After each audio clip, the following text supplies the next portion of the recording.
Halo guys, jadi kali ini kami akan melakukan pembahasan singkat dengan materi Break Even Point UMKM Teh Tarik Jodi. Sebelum ke materi, mari kita berkenalan dengan anggota kelompok 5. Yang pertama ada Anwar Fikriawan, Fatih Abias, Atalia Salsabila, Pranaya Edi, dan yang terakhir ada Rahma Rajeng. Dan sebelum kita masuk ke materi pembahasan, aku kasih tahu dulu nih table of content dari kami. Yang pertama, ada pengertian BEP, tujuan BEP, tujuan perhitungan BEP, latar belakang, perhitungan BEP, dan yang terakhir ada kesimpulan. Apa itu BEP? Nah, BEP atau bisa disebut juga Break Even Point merupakan kondisi ketika jumlah pendapatan dan pengeluaran perusahaan sama. Artinya BEP adalah sebuah titik impas suatu perusahaan di mana kondisi perusahaan itu tidak mengalami keuntungan maupun kerugian. BEP dapat terjadi ketika perusahaan menggunakan biaya tetap dalam sebuah aktivitas produksi, sedangkan tingkat penjualan hanya mencukupi untuk menutup biaya tetap dan variabel lain. Setelah tahu pengertian BEP, kalian juga harus tahu nih cara-cara dan rumus mencari titik impas supaya suatu perusahaan bisa tahu harus produksi berapa unit untuk menutup biaya produksi. BEP sendiri punya dua rumus, yaitu unit dan rupiah. Untuk BEP unit, itu rumusnya fixed cost dibagi price per unit dikurangi variable cost. Dan untuk BEP rupiah, yaitu fixed cost dibagi 1 min variable cost dibagi sales volume. Nah, sales volume di sini berarti yaitu total hasil penjualan suatu produksi. Tapi kalian pernah bertanya-tanya nggak sih, BEP itu untuk apa dan dicari biar apa?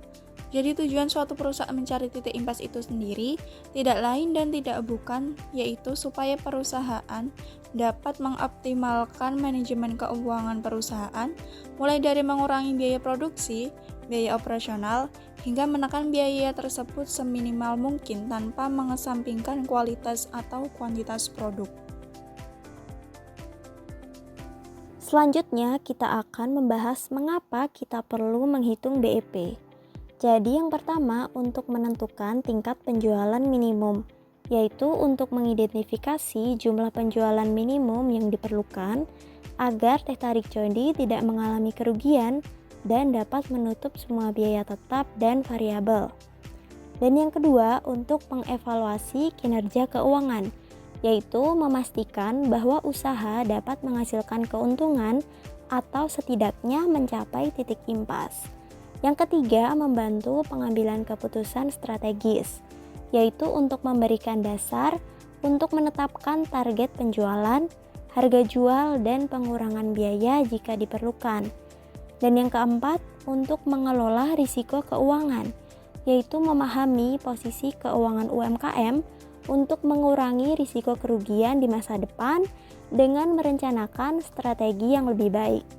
Yang kelima, untuk menganalisis kelangsungan usaha, yaitu untuk menilai apakah bisnis memiliki potensi untuk berkembang dan bertahan dalam persaingan berdasarkan angka BEP.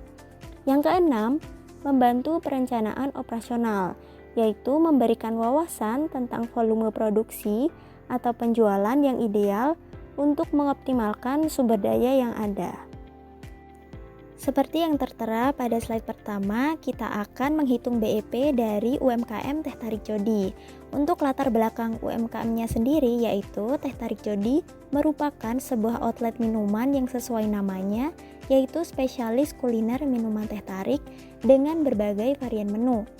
Varian menu ini dapat ditemukan di Teh Tarik Jodi seperti kopi tiam susu, matcha kocok, coklat kocok, kopi O, teh O, hingga yang terlaris yaitu teh tarik original.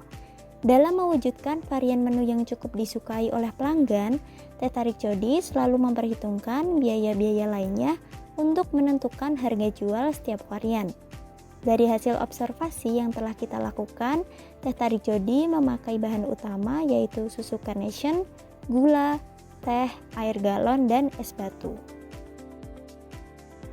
Selanjutnya adalah perhitungan BEP. Teh tarik Jodi memiliki modal biaya tetap sebesar Rp123.415. Untuk setiap teh tarik yang diproduksi, usaha tersebut harus mengeluarkan biaya variabel sebesar Rp2.662,5 dan dijual dengan harga Rp10.000. Rata-rata penjualan dalam satu hari mencapai 20 cup. Berdasarkan uraian tersebut, BEP yang harus dicapai oleh teh tarik Jodi adalah sebagai berikut. Pertama adalah menghitung BEP unit dengan rumus biaya tetap dibagi harga jual per unit dikurangi biaya variabel dengan biaya tetap sebesar Rp123.415 dibagi harga jual sebesar Rp10.000 dikurangi biaya variabel sebesar Rp2.662,5, yang mana hasilnya adalah 16,8 cup atau dibulatkan menjadi 17 cup. Kedua adalah menghitung BEP rupiah dengan rumus biaya tetap dibagi 1 dikurangi total biaya variabel dibagi total hasil penjualan, yaitu Rp123.415 dibagi 1 dikurangi Rp53.250 dibagi dengan Rp200.000. Hasilnya adalah Rp168.197,615. Nah, jadi kesimpulan yang dapat kita ambil adalah break-even point atau yang biasa kita sebut BEP memiliki peran yang sangat penting dalam pengambilan keputusan bisnis oleh manajemen. Karena membantu mereka memahami keseluruhan karakteristik biaya, harga jual, biaya variabel, dan biaya tetap. Hal ini diperlukan untuk mendukung manajemen dalam perencanaan laba yang lebih tepat, sehingga perusahaan bisa mengambil keputusan yang terbaik. Dengan memanfaatkan BEP, manajemen dapat menentukan jumlah produksi atau penjualan yang dibutuhkan untuk mencapai tingkat keuntungan yang diinginkan. Nah, dan yang terakhir, terima kasih banget nih buat teman-teman yang udah menonton video kami sampai selesai. Semoga bermanfaat. Sampai bertemu kembali. Bye-bye.